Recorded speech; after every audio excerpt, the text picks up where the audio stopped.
VIGILANT Broadcasting, the station of opportunity, presents The Chronicles of Doing Too Much with your host, Angel Riley.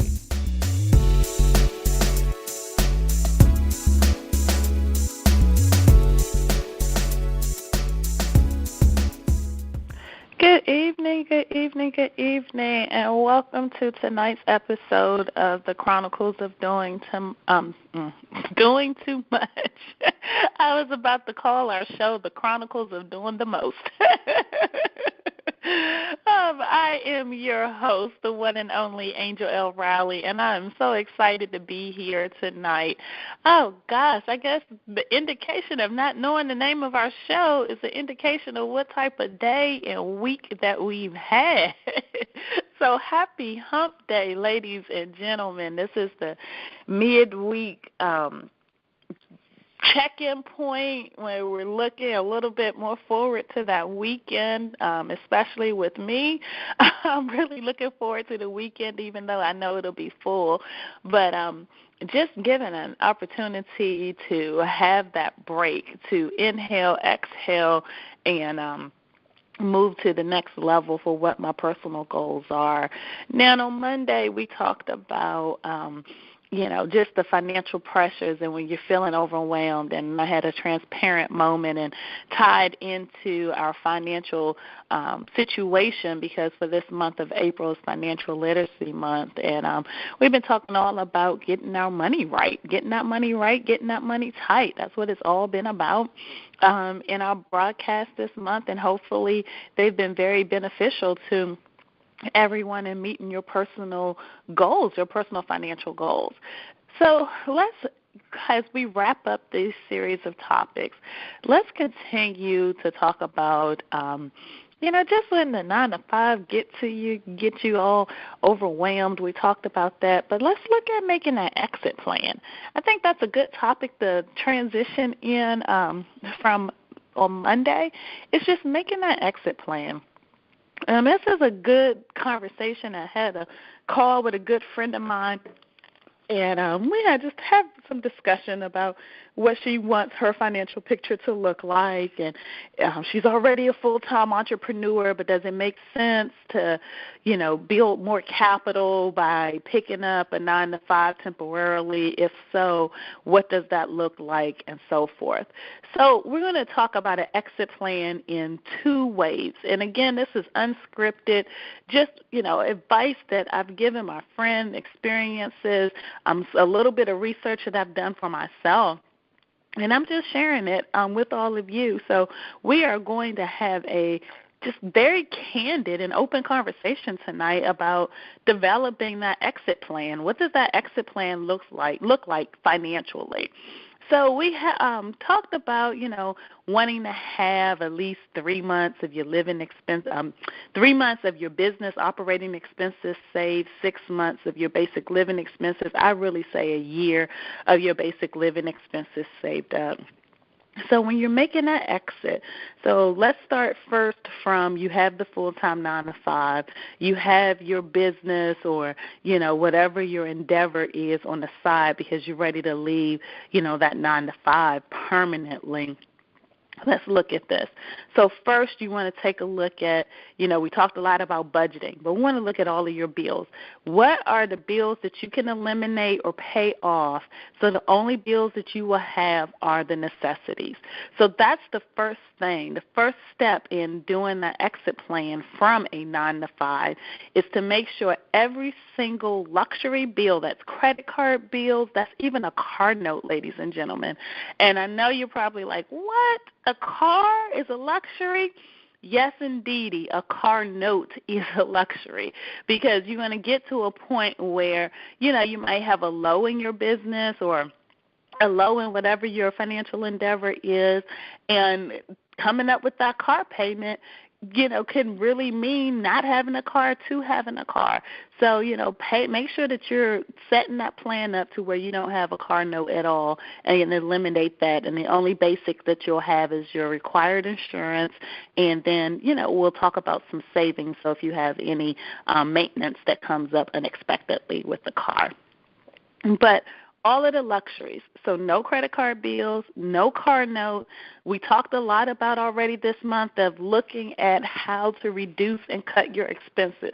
So if you're not in a contract with your cable television provider, look at, getting rid of that and going to one of the subscription services like a Netflix or a Hulu or a Crackle or Amazon or whatever they have out there. There's a whole host of services that you can go to that's significantly less expensive than having a cable provider.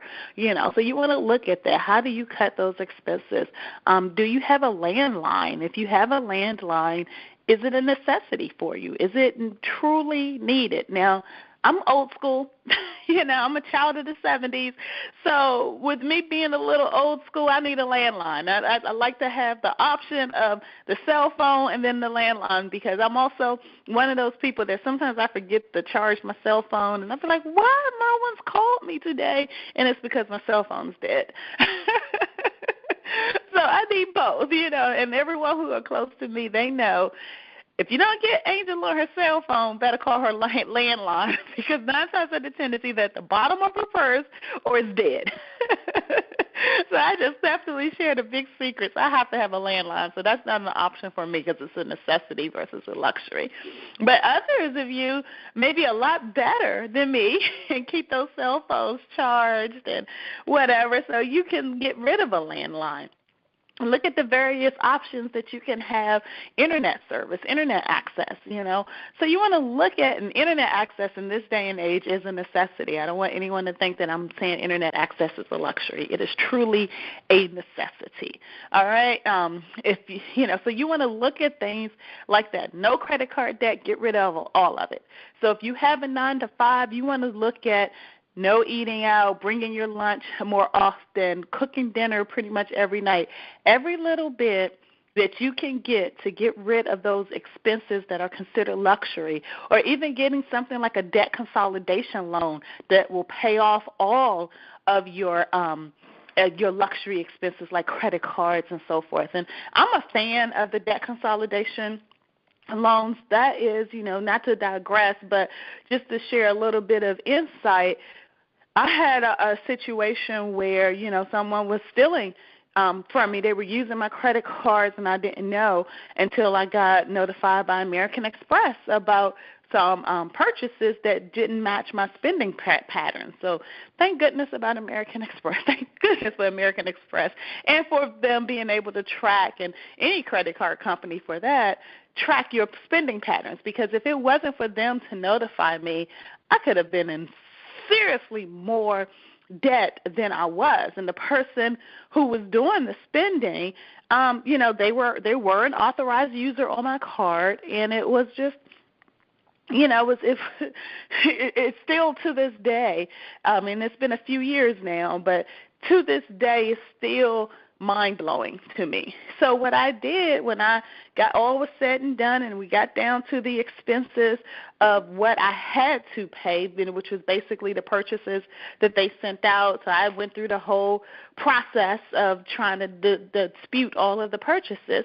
When it got down to the, significant amount of money that I had to pay, what I did and was able to do it is that I did a debt consolidation loan, because it was large chunks of money over multiple credit cards that had multiple interest rates.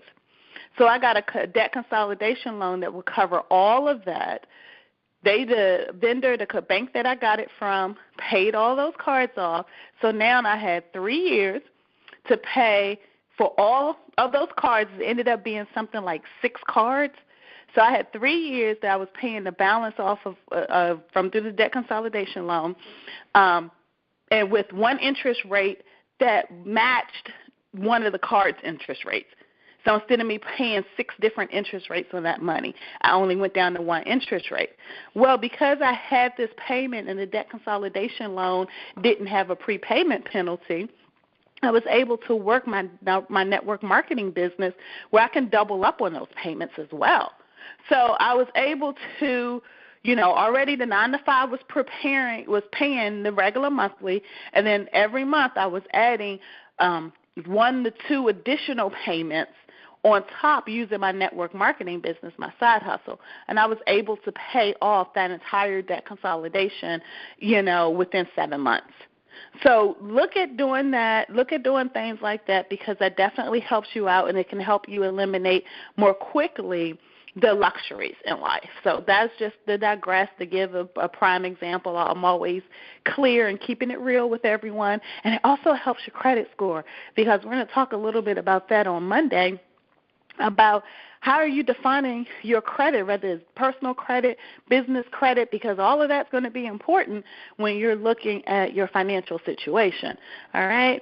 So that could be definitely something. So getting rid of all of those luxuries. And we've talked a lot this month about how to do that. We talked a lot this month about different strategies of reducing debt. We talked about the snowball method of paying off credit card debt, which I've used that before. As you guys see, I'm not afraid to use credit cards. I can give you all types of credit card stories, But we talked a lot. So just definitely go back, listen to some of the replays that we've had this month, and just take a listen at different ways to get that financial house in order. But the most important thing is that you have to embrace your financial situation, especially if you're planning an exit, if you're making an exit plan. All right, so that's the first thing. So now we've eliminated all of the luxuries. We only have the necessities. So now how do we minimize the necessities? So one of the ways to minimize the expenses of the necessities. So this will never happen with me because I love my personal space. But, I have extra rooms in my house. So part of my exit plan could be I can reduce the amount of money that I have to pay in my mortgage every month by allowing to have a roommate. Do I want to have a roommate or two roommates? I mean, the answer to me is no. I really don't even care too much for visitors because I like my space. And I don't want to sound like, I don't want people coming to my house, because I do. But, long-term living with me, I think I'm over with that, all right? But that is a good way to cut an expense. Start to share in some of those expenses. So, all right, let's get a roommate, or, different ways of reducing those necessities as much as possible. We talked a lot about getting on budget plans with your utility bills, so you'll have a consistent amount all year long. We talked about that on Monday night. So that's reducing a necessity. So you definitely want to look at all of that because you're planning your exit.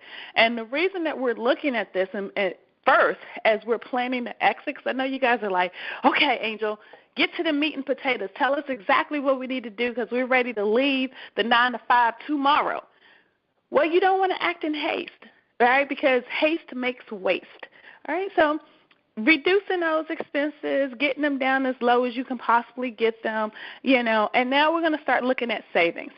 So if you decide to bring in a roommate and reduce the cost of your mortgage, so say your mortgage is $1,200, all right, and then say you have a roommate and you're going to charge them $600. Now your mortgage has been reduced to $600.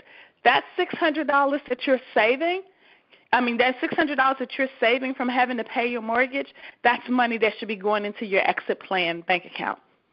So you still, you can afford it. You know that you see it. So now you're having to build it because, remember, we're looking at building our year's worth of expenses because that's a minimum. And while we're doing all of that growth with our businesses or whatever our personal endeavor is going to be financially. So that's one way. If you cut the cost of your cable provider, so say that takes you down, $100. Now you're going to take that $100 and you're going to be putting it in the bank every month. So you're still going to be paying bills like you would do normally, even though you reduce the cost significantly. But the money that you're no longer paying to the companies for your necessities, you are now paying it into your savings account. If you had the luxuries, the credit cards, the car, so if you have a $500 car note right now, you get that car note, pretty much eliminated by paying it off or trading it in for a car that has a lower payment or a car that you can pay off more quickly. You take that difference and then you put that into your savings account. If you have a newer car and you're like, I love my car, I'm not getting rid of it, you can look at refinancing the car for a lower interest rate. But this is the thing. Don't overextend that refinance. I'm going to have to get a financial expert to come and talk about how you don't want to pay too much money in a car if you're refinancing. But if you're in a situation to get a lower interest rate, it's definitely in your best interest to refinance for a lower interest rate, but not to extend the term of the loan too much because you're not going to really benefit from that. But looking at different options like that, but taking that money because right now you can afford it because of that steady 9-to-5 income, and you want to just put that rollover right into your savings account. All right, and then you're going to just continue to build and do it for a year. You will be amazed. You will be amazed at how quickly that bank account will stack up and how quickly you will see that you have a year's worth of that 9-to-5 salary that will cover all of your expenses plus some extra wiggle room. You will be surprised at how quickly that will happen. So now we talked about leaving. We talked about different ways to cut expenses when we know we have that steady paycheck coming in from the 9-to-5. We have additional money from whatever our side hustle may be. That's all gone. Now, what if you don't have that 9-to-5? What if you're already out there and you're killing it, but you're feeling like that you have just a little bit of a stretch, or you're not exactly where you need to be financially? You might be just doing just enough. So you want to go back into having a 9-to-5. So that whole option is, okay, it's good. It's actually a really humbling and successful moment to say, this is great. I'm doing exactly what I want to do, but I know to truly get to where I want to be financially, I have to have something a little bit more consistent to propel me to that next level. That doesn't mean that you failed at your business. It doesn't mean that you're no longer doing, meeting your personal financial goals. What it means is that this is why you're going to be successful in your business. This is why you're going to meet your personal financial goals, because you have made yourself humble enough to say, let me do something steady temporarily. So if you're going back to a 9-to-5, have a plan. And that plan is, I'm only going to do this for 3 months. I'm only going to do this for 6 months. I'm only going to do this for 9 months, a year, 5 years. Whatever it may be, have that plan and stick to it. You're still going to live as if you didn't have that steady income coming in from the 9-to-5. You're still going to aggressively save. You're still going to, cut costs as much as you can. Now, I don't want you guys to take me talking about cutting out the necessities, reducing the amount of your necessities and cutting out the luxuries. I don't want anyone to take that as, man, I have to live poor. I have to live like a pauper to be able to make that exit from the 9-to-5. Absolutely not.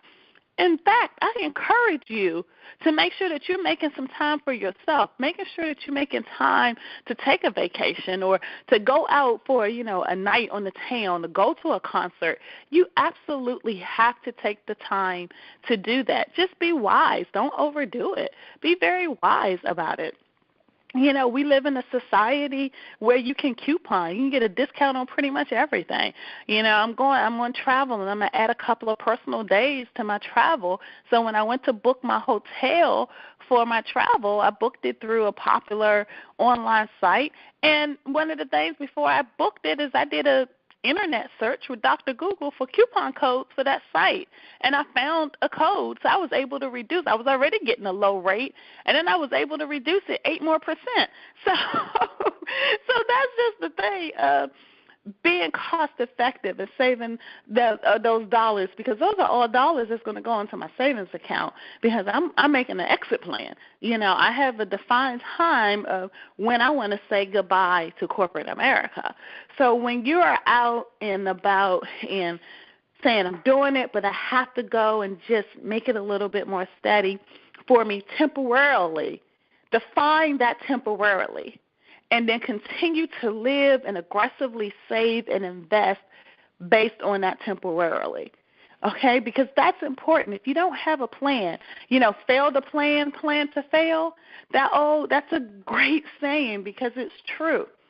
So if you just go in, because that steady money is going to look good, having benefits is going to look good, but deep down inside, you're going to be dying slowly. You're going to be unhappy. No matter what you do or say, it's not going to be the right thing for you because you know that you are not in the place that God designed you to be in and that you don't truly want to be in. So make sure that you have that plan in place. Make sure that you continue to aggressively save that money. Make sure that you're being really responsible financially. It doesn't hurt. You don't have to be an extreme couponer, but it doesn't hurt to say, let me see if I can do some coupons on my groceries. You guys will be amazed. Coupons are money to me. I don't know anyone else, but coupons are money. And don't mess with my coupons because we are going to fight. We're going to truly have a big fist throwdown if you mess with my coupons because that's money to me, But, looking at different ways. You don't have to be all obsessive about it. You don't have to say every single thing I have to do something. But just look at little things that's not going to be a big hindrance to you and your quality of life to really just get to where those goals are. So it's really that simple about making an exit plan. The exit plan of either to leave the 9-to-5 right now or to have to go back into a 9-to-5 temporarily, to continue to meet those goals that you have and to slay is continue to reduce those expenses. The whole theme of this entire month for financial literacy, every single episode of this show that we have had this month has been all centered around how to live within our means. We are in a society where we want everything instantly. We want instant gratification. Trust me, I'm there. I'm with you. I want it as well. But sometimes we want so many things instantly that we overextend ourselves. So I just want us all to think and reflect tonight. And you guys can definitely follow me on social media if you want to engage more in conversation about this. So Angel Rally. So I'm on Instagram as well as Facebook. So it's Angel Rally. It's not hard to find me. It's really easy. I Google myself daily. But it's just one of those things where the whole premise around financial literacy, the whole premise around why we have financial experts in different fields of finances is to show us how to live within our means, to show us how to prepare for tomorrow, to show us how to make sure that we are going to meet those goals that we have for ourselves, and that's the whole thing. Getting to the point to living within your means, and I know you guys what you're saying. Well, that's easy if you don't have children, or that's easy if you're not married, or that's easy if you don't live in this geographic area. All lies, all false. Because when you're truly committed to that goal, you're truly committed to exiting corporate America, it doesn't matter where you live. I've moved from Texas back to the Maryland, D.C. area. The cost of living is so different. It's a significant different. Like I love, even down to the cost of food in Texas is significantly cheaper than in the D.C. metropolitan area. Everything in Texas is cheaper significantly, at least by 40+% than it is in the D.C. area. But my goals don't change. You know, what I pay for my home in the D.C. area, I can have a mansion in Texas. You know, so everything is significantly more expensive, but it doesn't impact the goals. So don't let excuses cloud your judgment. So, guys, let me tell you, I can master excuses when I really don't want to do anything. And the hardest thing is, and I was listening to a motivational speech by one of the founders of my direct sales company. And what he was talking about was fear, and how fear pretty much holds us back. So when we're talking about living out our dreams, we're talking about going to that next level. And we're like, but I have the kids, but I live in Washington, D.C., but, okay, Angel, that sounds easy. That's easier said than done. Well, my credit's not where it should be to get that consolidation loan. Well, yeah, I'm robbing Peter to pay Paul. Like, you have so many excuses. But sometimes those excuses aren't really true excuses. Sometimes they are, and they're legitimate, and we need to look at other options. But sometimes our financial excuses isn't, and like it was said in this motivational video I was listening to this morning, sometimes those excuses are it's two fears: fear of failure or fear of success. You know, I'm one of those people, I'll say it often, failure is not an option. I always say that. But at the end of the day, that's probably a dumb statement for me to make. Because if I'm not failing, that means I'm not going after the things that are important to me. You know, you have to fail in order to understand and appreciate and value your success. You have to fail in order to get to where you want to be. And especially financially, I have failed many a times financially to get to the point where now I can stand and talk with confidence of, this is how you make the plan to get out. And I don't have nowhere near a year's salary in the bank. But that doesn't mean that I'm not going to get there.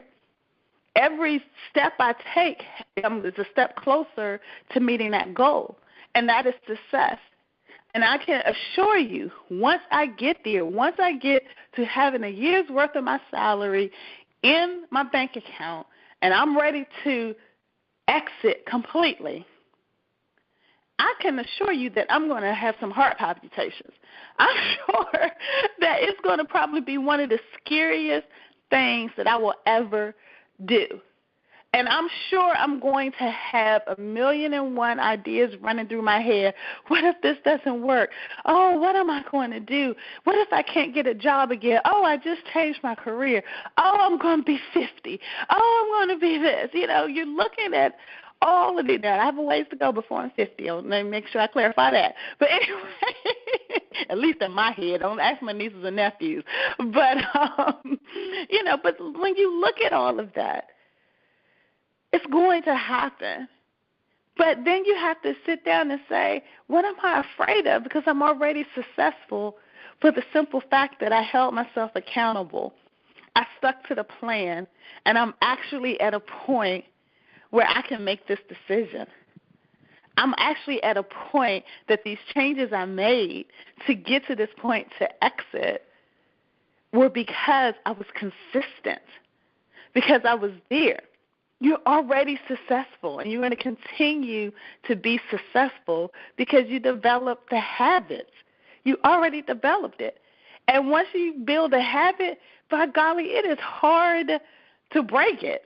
It is hard to break it. And that's why you're going to be successful. So don't fear failing, because we have to fail. If we don't fail, then how are we going to know how to do it better? How are we going to get to that point of success if we don't fail? Because we have to change things. No, I mean, if there's anyone who just magically does everything, they just have an overwhelming favor of God on them, you know. But true favor of God, in my opinion, is when you're able to open up your eyes and see lessons and learn and grow from those lessons, all right? And then don't be fearful of success. You got there for a reason: your consistency, your accountability, and your commitment. So thank you guys so much for joining me tonight for the Chronicles of Doing Too Much, not the Chronicles of Doing the Most. I hope that this was a very open and helpful conversation. Definitely follow me on Facebook and Instagram. We can continue the conversation, and that's Angel Rally. And I look forward to talking to you guys next week. Get over the hump day and have a fabulous, fabulous weekend. All right, good night.